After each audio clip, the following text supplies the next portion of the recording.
জোবান drawing রুমের সোফায় বসে অপেক্ষা করছে চন্দ্রের জন্য। সে অপেক্ষা করছে বলে ভুল হবে, আসলে তাকে অপেক্ষা করানো হচ্ছে। জোবান বেচারা ফাটা বাঁশের চিপায় পড়ে গেছে। তাকে মূলত আজকে থেকে অফিসে জয়েন করতে হবে চন্দ্রের অ্যাসিস্ট্যান্ট হয়ে।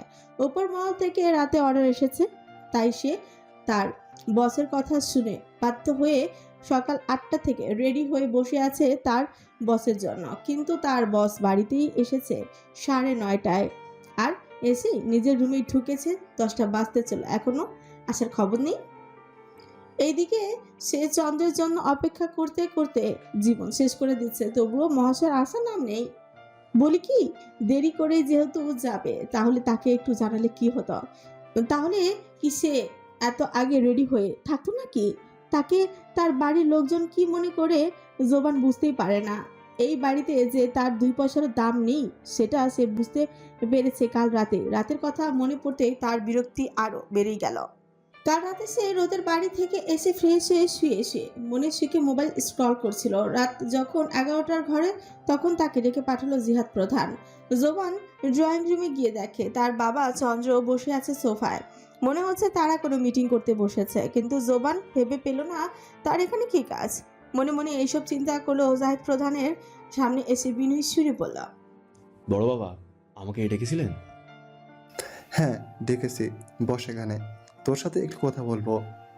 জাহিদ প্রধানের কথায় জোবান ওনার পাশে বসল। সে ভেবেছে হয়তো চন্দ্রার বিয়ে নিয়ে কোনো কথা বলবে এখানে, তাই তাকে ডেকে পাঠিয়েছে। তাই জোবান আগ্রহী হয়ে বসে পড়ল তাদের কথা শোনার জন্য। খানিকক্ষণ পর জিহাদ প্রধান বলে উঠল, হ্যাঁ, ডেকেছি। বস এখানে, তোর সাথে একটু কথা বলবো। চন্দ্র কাল থেকে অফিসে যাবে, তো চন্দ্র চাইছে তার অ্যাসিস্ট্যান্ট হিসেবে তোকে নিতে।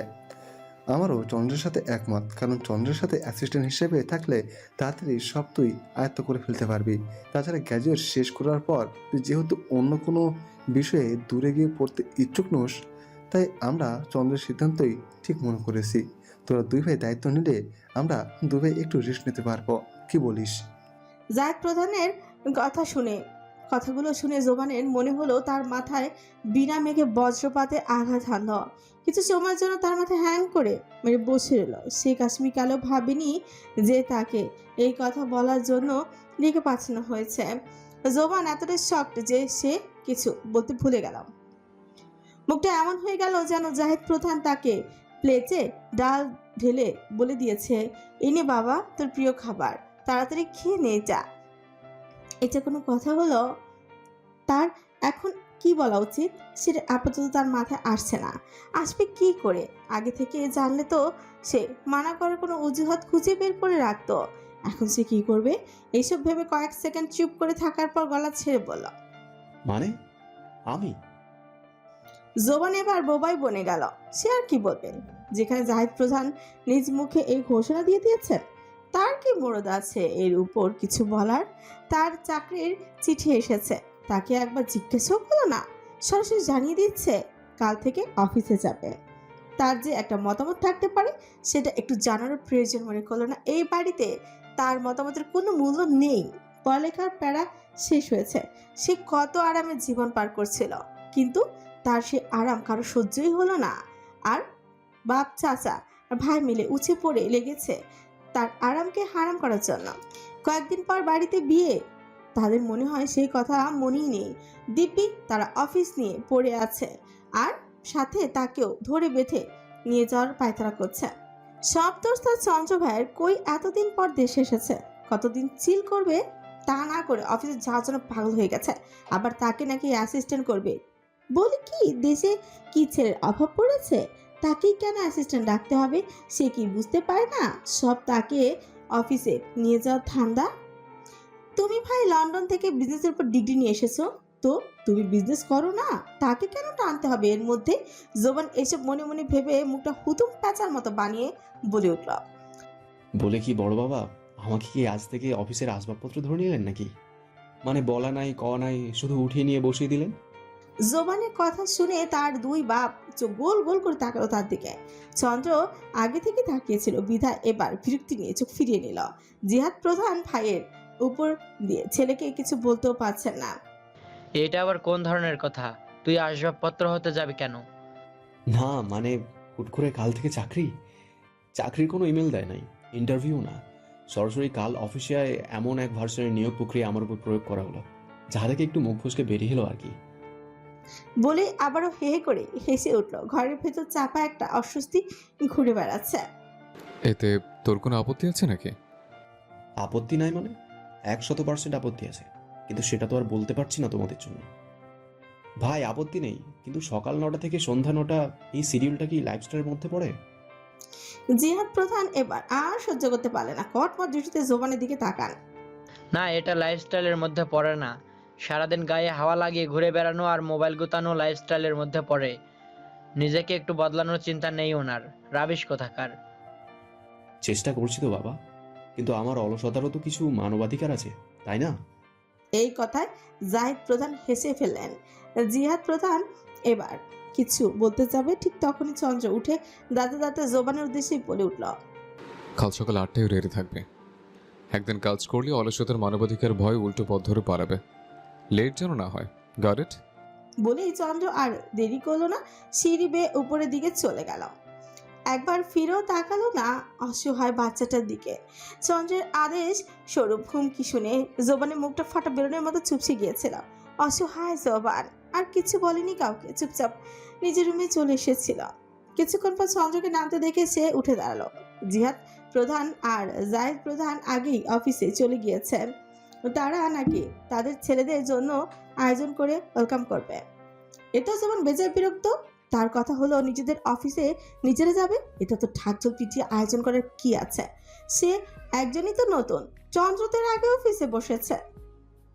চোখ মুখ কুচকে ড্রয়িং রুমের সোফায় বসে আছে রোদ, আর তাকে খেপানোর জন্য তার সঙ্গে বসে আছে দুই বাড়ির দুই বাঁদর। সব দোষ ওই অসভ্য পুরুষের, নইলে সে এমন অসভ্যের মতো কার্যকলাপ করতোই না। আর না সে জ্ঞান হারাতো না, আর না এই দুই বান্দর তাকে এভাবে টিচ করতে পারত। একবার চিন্তা করতো মেঘ, যেই মেয়ে মাত্র 2 বছর পর তার কাজিন ব্রাদারকে সামনে দেখে খুশিতে অজ্ঞান হয়ে যায়, 5 ঘন্টা পর জ্ঞান ফিরে। সেখানে নিজের স্বামীকে 2 বছর পর দেখলে তার অবস্থা কেমন হবে? কেমনের হবে? তখন আপুকে আইসিইউতে জাস্ট 5 দিনের জন্য ভর্তি করিয়ে রাখতে হবে, এই আর কি। বলেই দুজন আবার ড্রয়িং রুমে কাঁপিয়ে হাসতে লাগলো। তাদের আবার এভাবে হাসতে দেখে রোদ এবার রেগে গেল। রেগে তাদের দিকে কুসুম ছুটতে ছুটতে চিৎকার করে মেঘলা আহমেদকে ডাকতে লাগলো। কিন্তু যখন মনে পড়লো মেঘলা আহমেদ ছাদে গেছে, তখন আর ডাকাডাকি না করে রোদ রেগে মেগে নিজের রুমের দিকে হাঁটা ধরল। রুমে গিয়ে ঠাস করে দরজা বন্ধ করে ফেলল। রোদকে দরজা বন্ধ করতে দেখে তাদের হাসির মাসও পেরে গেল। মেঘ হাসতে হাসতে যেই না জারিনের গায়ে ঢলে পড়বে, জারিন থাপাস করে সোফা থেকে নিচেই পড়ে গেল। জারিন পড়ে যাওয়ার ব্যালেন্স রাখতে না পেরে মেঘও ঠাস করে গিয়ে পড়লো জারিনের গায়ের উপর। সঙ্গে সঙ্গে জারিন রেগে চিৎকার করে উঠল। তারপর আর কি লেগে গেল যুদ্ধ। রোদ রুমে এসে থপ করে বিছানায় বসে পড়ল। তার চোখ টলমল করছে, এক্ষুনি কেঁদে কেটে সব ফাঁসিয়ে দিবে মনে হচ্ছে। রোদ বেশি রেগে গেলে তার কান্না চলে আসে, তাই তো তাড়াহুড়ো করে চলে এসেছে ওইখান থেকে। নাহলে দেখা যাবে রোদের চোখে পানি দেখে বেয়াদব দুটো আরো সুযোগ পেয়ে বসবে। এমনিতেই গত 8 ঘন্টা ধরে তাকে নিয়েই ট্রল করে যাচ্ছে ওই অতি অভদ্র অসভ্য পুরুষটার জন্য। তারা তো জানে না তাদের অতি ভদ্র বড় ভাই তার সঙ্গে কেমন অসভ্যতা করেছে। সেটা তো রোদ তাদের বলতে পারবে না, বললেও তারা বিশ্বাস করবে না। ওরা কেন, পুরো গোষ্ঠীর মধ্যে কেউ বিশ্বাস করবে না ওই লোকটা কতটা অভদ্র অসভ্য। ওই পুরুষের লাগামহীন কথা, তীব্র বেপরোয়া চাহনি, আর রোদের কতটা কাছে ছিল ওই অসভ্য পুরুষ। এসব ভাবতেই রোদের শরীর এখনো কেঁপে কেঁপে উঠে। রোদ ভুলেও আর কোনোভাবেই ওই পুরুষের সামনে যাবে না বলে ঠিক করলো। আর এইসব ভাবনার মাঝেই তার চোখ গেল বেডসাইড টেবিলের উপর।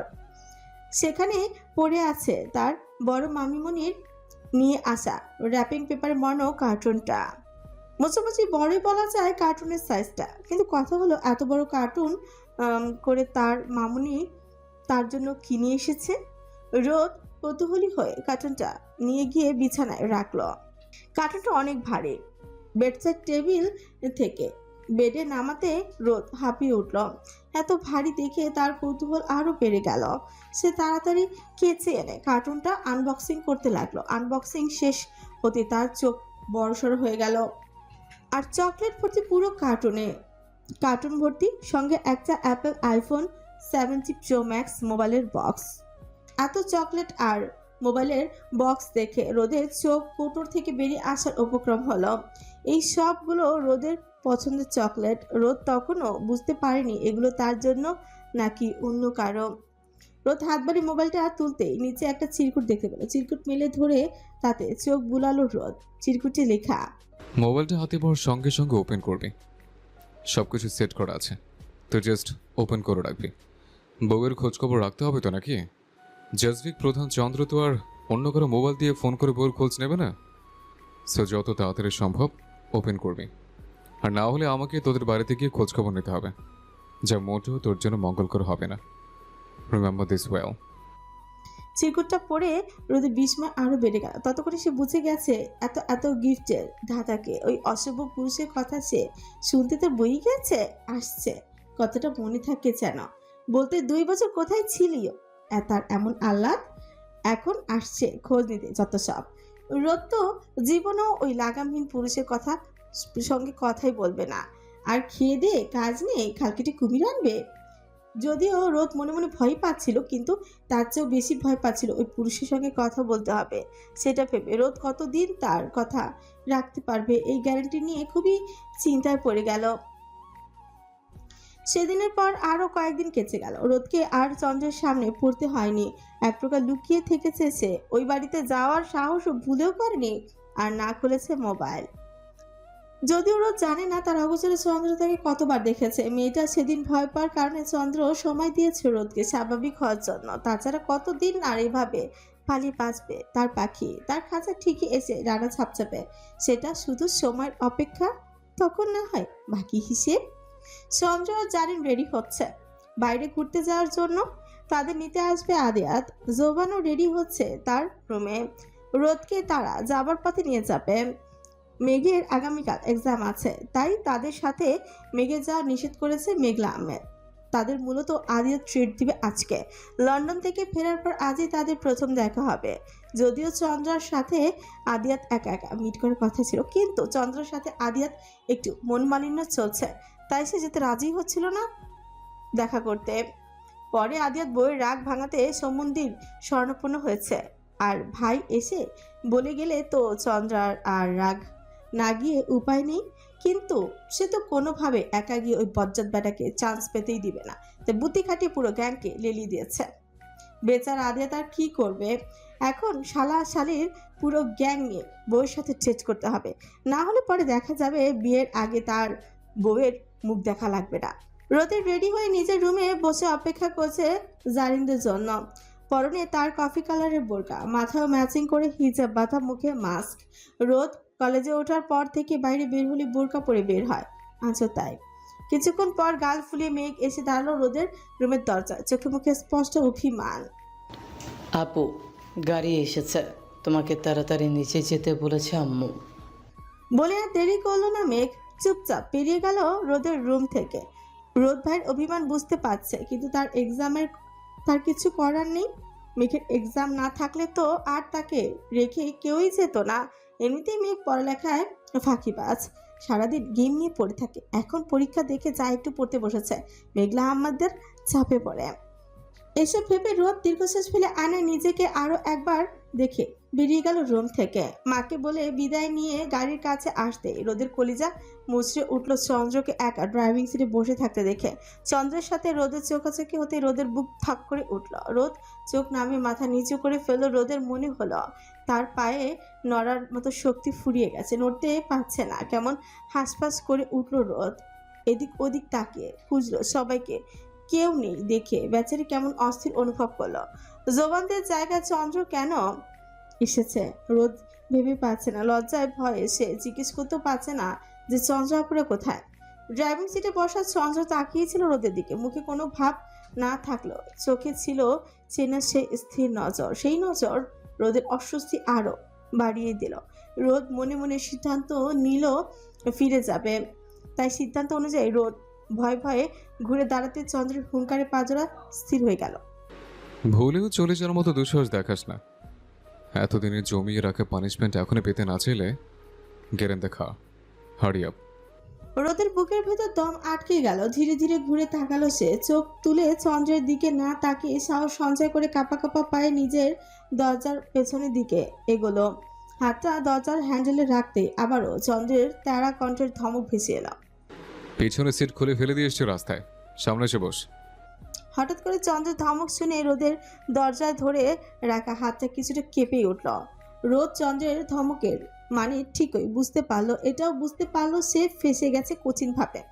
এখন আর ওই অসভ্য পুরুষের সামনে বসা ছাড়া উপায় নেই। মনে মনে চন্দ্রকে বকতে বকতে সামনে দরজার দিকে এগিয়ে গেল। ততক্ষণে অন্য পাশের দরজা খুলে দিয়েছে চন্দ্র। রোদ এক অস্বস্তি নিয়ে সিটে বসতে চন্দ্র ছট করে দরজাটা বন্ধ করে দিল। সঙ্গে সঙ্গে গাড়ির গ্লাস তুলে দিল। চন্দ্রকে গ্লাস উঠাতে দেখে রোদের বুকও ধক করে উঠল। কৌতূহলী দৃষ্টিতে চন্দ্রের দিকে তাকাতেই চাপে। ঠিক তখনই চন্দ্র রোদের দিকে ঝুঁকে পড়ল। সিটের দুই পাশে হাঁস রেখে রোদকে প্রায় ঘিরে ফেলল সে। দূরত্ব এতটাই কম যে রোদের শ্বাস চন্দ্রের গায়ে লেগে ফিরে আসছে। রোদের শরীর থরথর করে কেঁপে উঠল। চোখ খিচে বন্ধ করে নিঃশ্বাস আটকে বসে রইল। চন্দ্র কিছু সময় রোদের বন্ধ চোখের দিকে নীরব দৃষ্টিতে তাকিয়ে থাকে।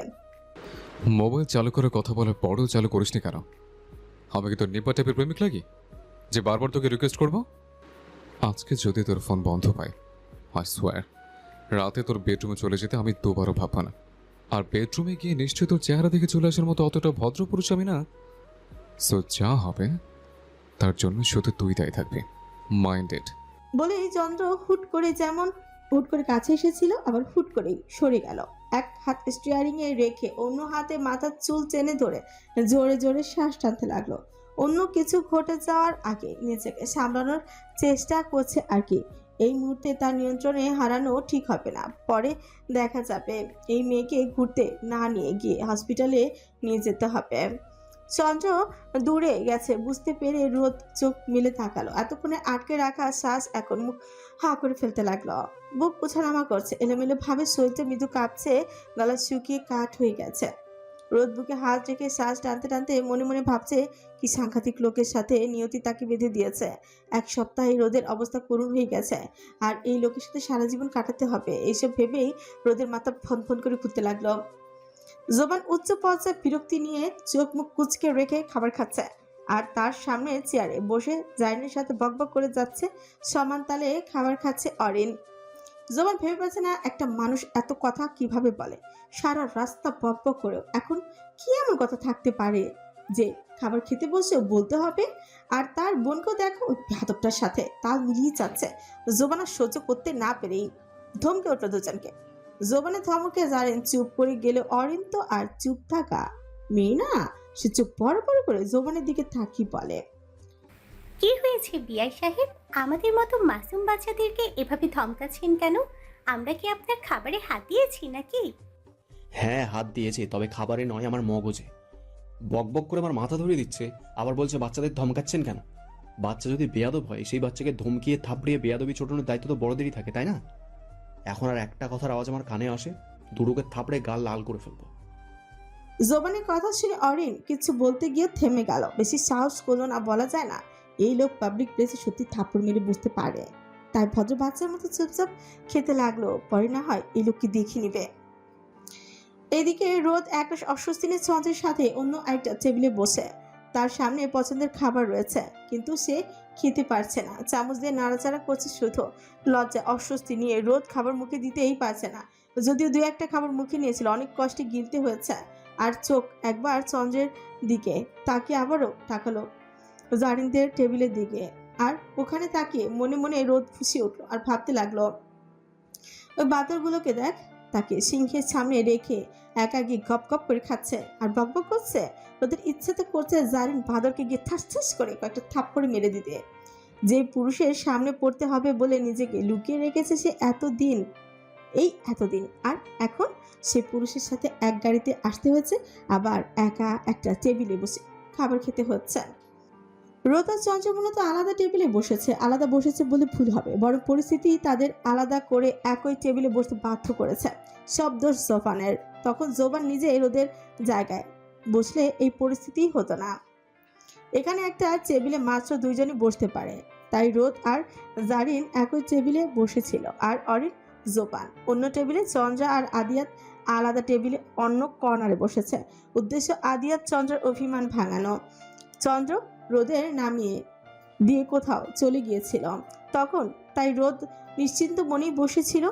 কিছুক্ষণ যেতে না যেতে রোদের নিশ্চিন্ত মনে চিন্তা নিয়ে হাজির হলো সোফান।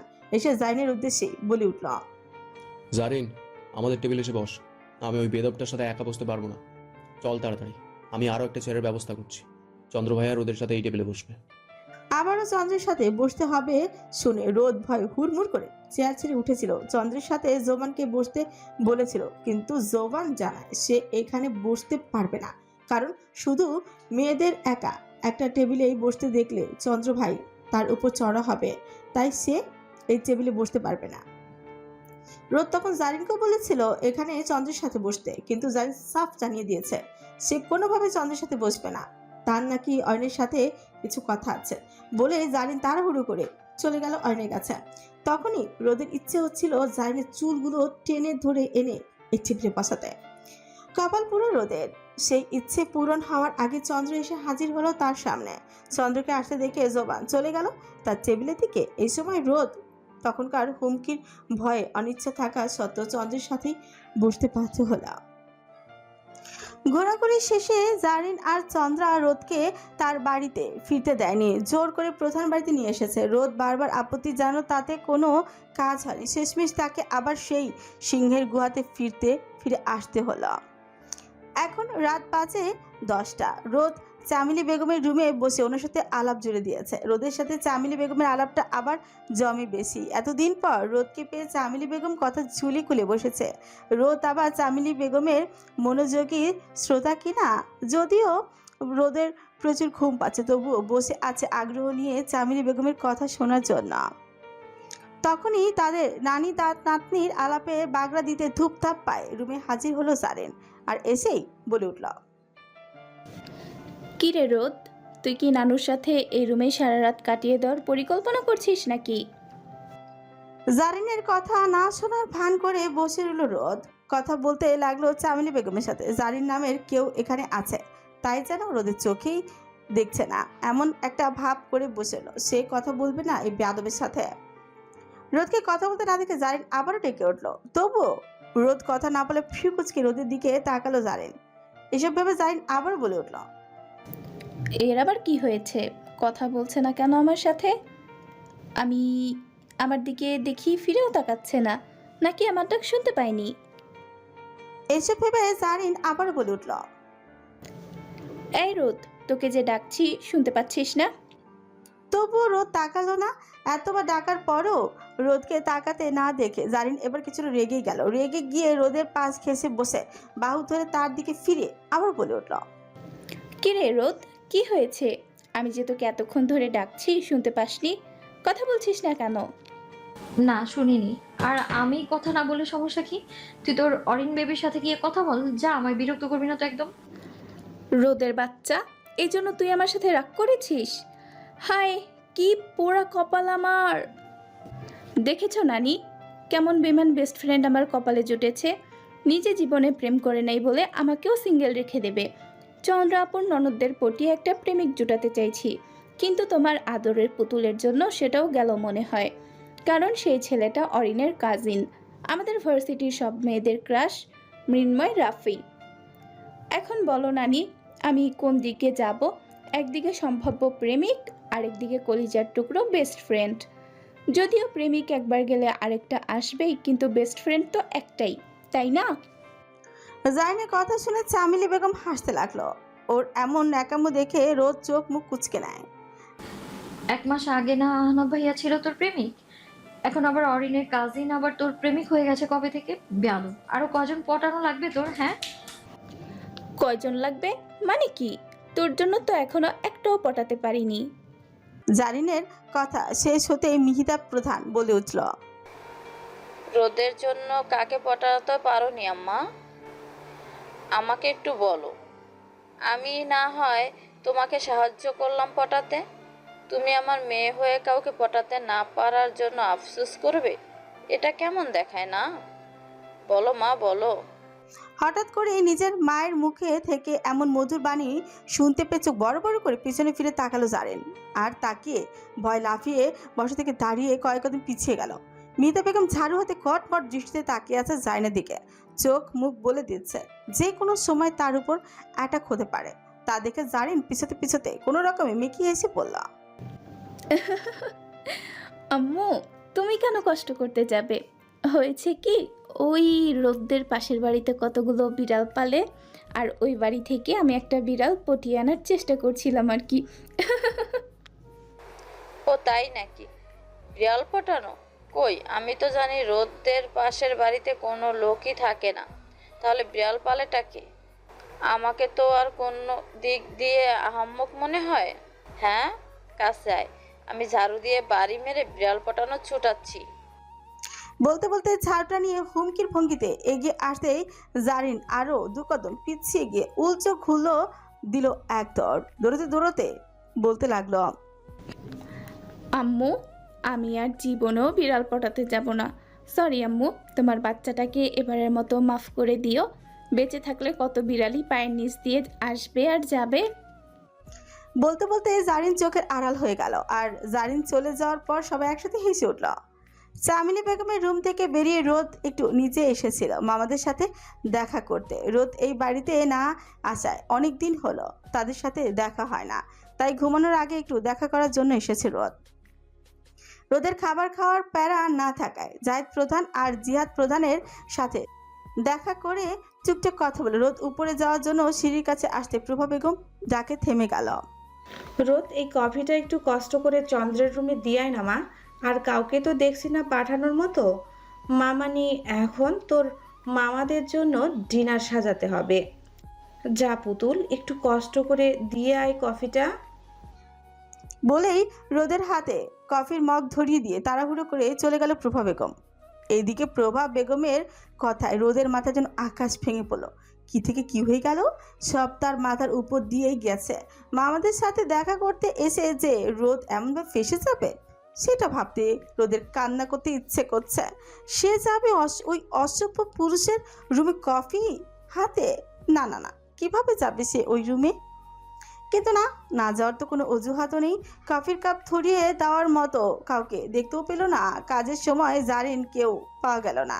রোদের এবার সত্যি সত্যি কান্না চলে আসছে। এদিকে কফি ছাঞ্চা হয়ে যাচ্ছে। অসহায় রোদ কোনো উপায় না পেয়ে কফি নিয়ে রওনা হলো চন্দ্রের রুমের দিকে। দোতলায় গিয়ে দেখলো চন্দ্রের রুমের দরজাটা আধ খোলা। ভেতর থেকে পুরুষালী গম্ভীর কণ্ঠের হালকা আওয়াজ ভেসে আসছে। হয়তো ফোনে কথা বলছে। রোদ রুমের দরজার সামনে থেকে এসে থমকে দাঁড়ালো। তার শরীর হালকা কাঁপতে লাগলো। জোরে জোরে কয়েকটি শ্বাস নিয়ে নিজেকে কিছুটা স্বাভাবিক করার চেষ্টা করলো, কিন্তু কাজের কাজ কিছুই হলো না। আর বিলম্ব না করে কাঁপা কাঁপা হাতে দরজা নক করলো রোদ। Come in. রোদ একটা অস্বস্তি নিয়ে দরজাটা ছেলে ভিতর ঢুকলো। চন্দ্র জানালার পাশে দাঁড়িয়ে আছে। গায়ে হালকা পাতলা সাদা শার্ট, হাতা গোটানো, চোখ মুখ কুচকে কিছুটা রেগে কথা বলছে ওপাশের ব্যক্তির সাথে। রোদ কিছুটা ইতস্তত করে চন্দ্রের উদ্দেশ্যে বলে উঠল, আপু আপনার কফি। রোদের কণ্ঠ শুনে চন্দ্র কিছুটা অবাক হয়ে পিছনে ফিরে তাকালো।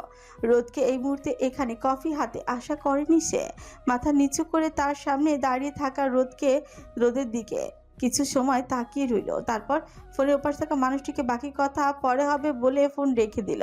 চন্দ্রের এমন একঘেয়ে দৃষ্টিতে রোদের দিকে অস্বস্তি আরো বেড়েই গেল রোদের। কফি নিয়ে গিয়ে চন্দ্রের হাতে দেওয়ার মতো সাহসও পাচ্ছে না। জীবনে প্রথমবার স্বামীর জন্য কফি নিয়ে এসে কি কফিকে শরবত বানিয়ে খাওয়ানোর জন্য দূরে দাঁড়িয়ে আছিস নাকি? তোর হাবভাব দেখে মনে হচ্ছে কাছে আসলে কফির বদলে তোকে খেয়ে ফেলবো আমি। বলতে বলতে চন্দ্র এগিয়ে এলো রোদের দিকে। কিছুটা ঝুঁকে তার কানের কাছে মুখ নিয়ে আবারও একই স্বরে বলে উঠল, কফির বদলে তোকে খেলে ব্যাপারটা কিন্তু মন্দ হতো না। তবে আমি ভদ্র পুরুষ বলেই খেতে শুরু করিনি। কিন্তু এমন ভদ্রতা কতদিন থাকবে বলতে পারছি না। এখন আমাকে অভদ্র বানাতে না চাইলে তুই ভদ্র বউয়ের মতো কফির কাপে একটা চুমুক বসা, কুইক। এদিকে চন্দ্রের কথা শুনে রোদের শিরে পশম দাঁড়িয়ে গেল। চন্দ্রকে এত কাছে আসতে রোদের শ্বাস আটকে এলো। রোদের মনে হচ্ছে এই রুমটা খুব ছোট, শ্বাস নিতে কষ্ট হচ্ছে তার। অথচ এই রুমটি এই বাড়ির সবচেয়ে বড় এবং সুন্দর রুম। চন্দ্রের শরীর থেকে আসা ম্যানলি ঘ্রাণ নাকে এসে বাড়ি খাচ্ছে।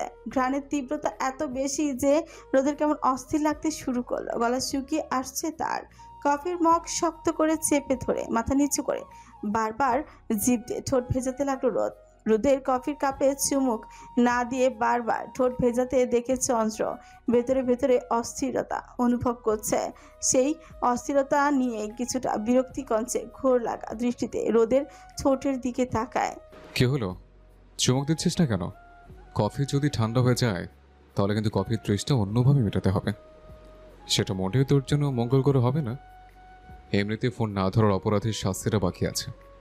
দুটো শাস্তি একসাথে দিলে তোর উপর প্রেশারটা বেশি পড়বে কিন্তু। Got it?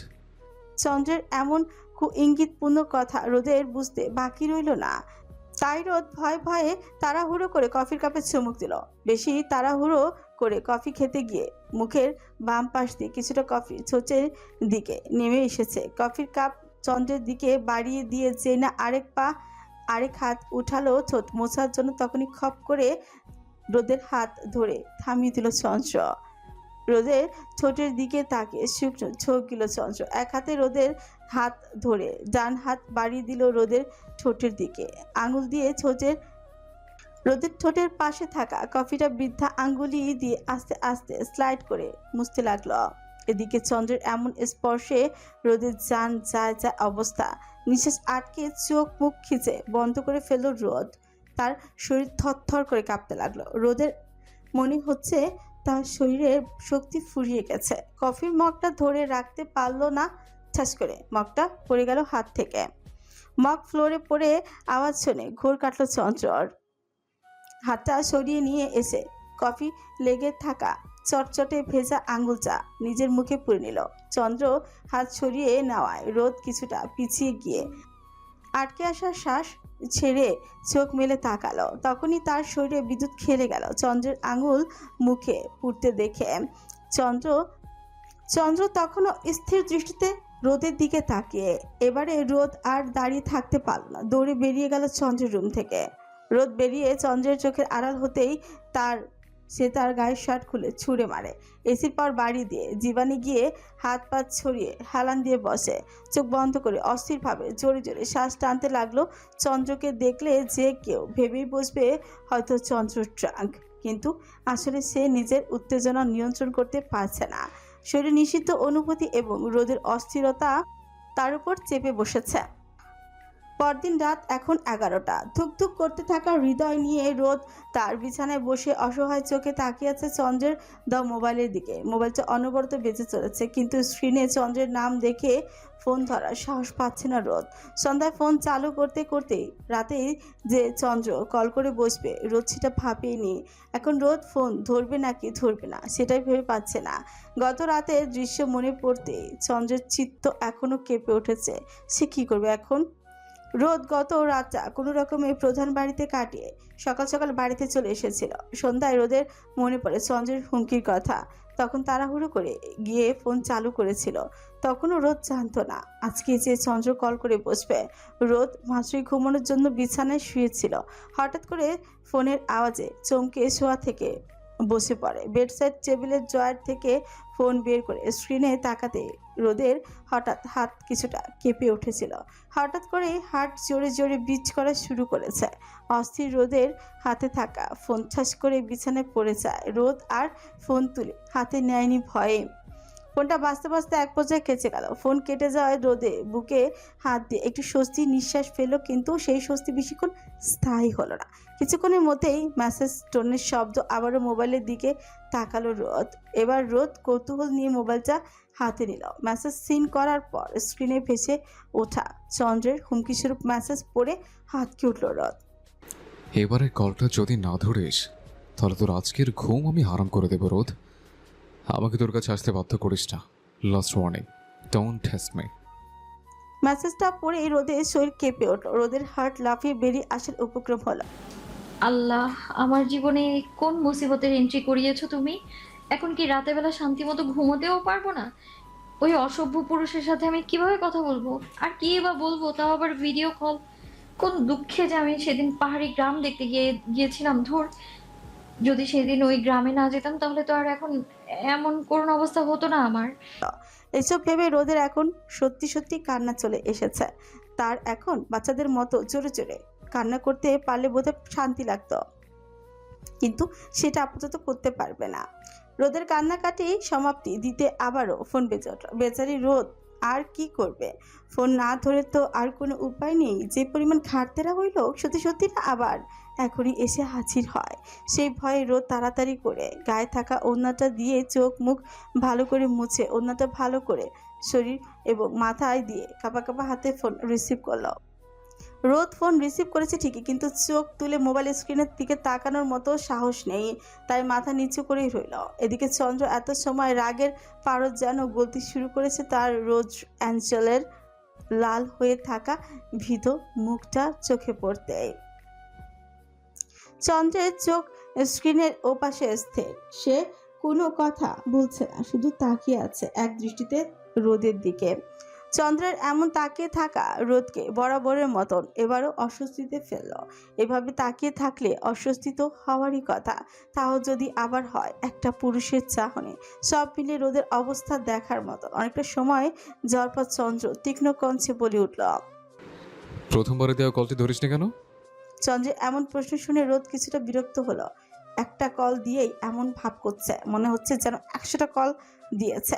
অসভ্য পুরুষ কোথাকার। প্রথম কল না ধরাই বা কি এমন হয়ে গেছে যে জেরা করতে হবে? আরে ভাই, এই কল ধরেই তো আপনার টাকাটাই নিতে পারছে না, অস্বস্তিতে দম আটকে আসছে। আর প্রথম কল ধরলে তো এতক্ষণে মরেই যেত। এইসব মনে মনে বলেও মুখে মিনমিন করে উত্তর দিল। আমি ঘুমিয়ে গিয়েছিলাম। রোদের উত্তর শুনে চন্দ্র ফ্রিকুচকে রোদের দিকে তীক্ষ্ণ দৃষ্টিতে তাকিয়ে থেকে বলে উঠল, ঘুমিয়ে গেছিলে নাকি পালাতে চাইছিলে, কোনটা?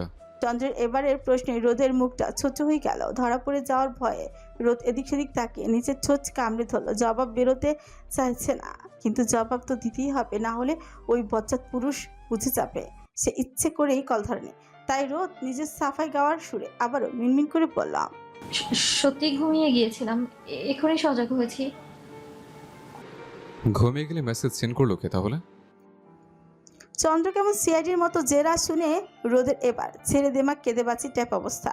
এখন কি বলবে সে? কিছুই তো মাথায় আসছে না। চন্দ্র স্ক্রিনের ওপাশে চুপ করে তাকিয়ে আছে। সে নীরবতাই রোদের কাছে সবচেয়ে ভয়ঙ্কর মনে হলো, যেন একটা ফুল শব্দে সবকিছু আরো খারাপ হয়ে যাবে। তাই কিছু না বলে চুপচাপ বসে থাকার সিদ্ধান্ত নিল। রোদকে উত্তর দিতে না দেখে চন্দ্র কিছু ছোট প্রসারিত করে হাসল। চন্দ্র আগে থেকে জানতো রোদ যে ফোন ধরবে না, তাই ইচ্ছে করেই আর কল না দিয়ে সোজা মেসেজ পাঠিয়েছিল। আর মেসেজও কাজে হয়েছে।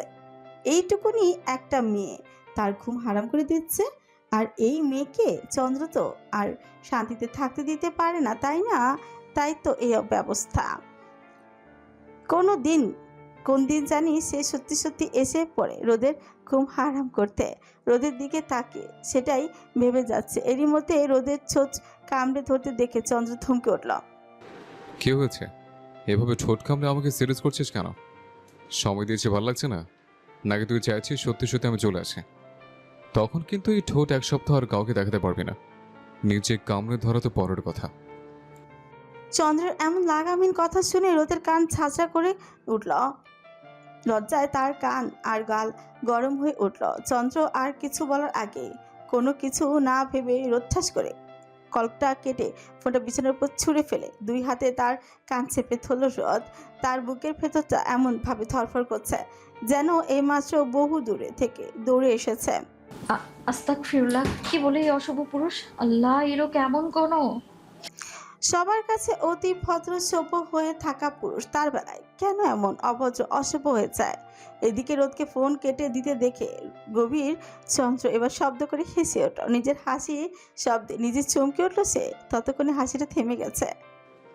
ঠোঁট কামড়ে ধরার কথা শুনে ফোন কেটে আবার আড়ালে পালালি। যেদিন সত্যি সত্যি তোর পুরো শরীর কামড়ে ক্ষত বিক্ষত করব, তখন কিভাবে নিজেকে আড়াল করবে?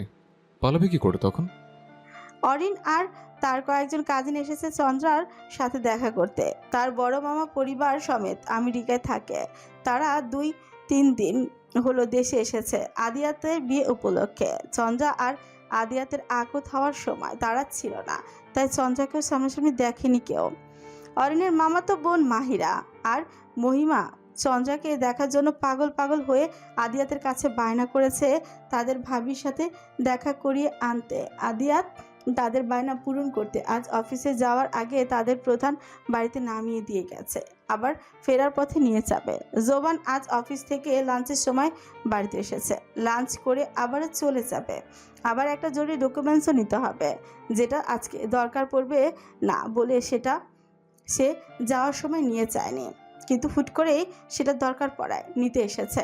আর এসেছে যেহেতু লাঞ্চ করেই যাবে, সে ডকুমেন্টস নিতে তার রুমেই এসেছিল। ফেরার সময় করিডোরের মধ্যে হুট করে অরিন কোথা থেকে যেন হাজির হয় জোবানের সামনে। অরিনকে হঠাৎ নিজের সামনে দেখে জোবান কিছুটা অবাক হলো, কিছু না বলে পাশ কাটিয়ে চলে যাওয়ার জন্য পা বাড়াতে অরিন জোবানের সামনে এসে দাঁড়িয়ে দাঁত কেলিয়ে বলে উঠছে। বলে আবারও পাশ কাটে কয়েক কদম এগোতেই অরিন আবারও জোবানের সামনে এসে দাঁড়িয়ে প্রশ্ন করলাম, কি অবস্থা বিআই সাহেব, কেমন আছেন? ভালো। অসময় অরিনের এমন প্রশ্ন শুনে এবার জোবানের রাগ উঠে গেল। কোথায় যাওয়া হচ্ছে বিআই সাহেব? তোমাকে বলতে হবে কোথায় যাচ্ছি? জাহান্নামে যাচ্ছি, যাবে সাথে? অরিন জোবানের কথা শুনে খুশিতে গদগদ হয়ে উঠল। হ্যাঁ হ্যাঁ, অবশ্যই যাব। আপনার সাথে নিয়ে গেলে জাহান্নামে যেতেও আমি একবারই রাজি। বলে অরিন হি করে হেসে উঠল। আর অরিনকে এমন করে হাসতে দেখে জোবানের মেজাজ আরো বিগড়ে যায়।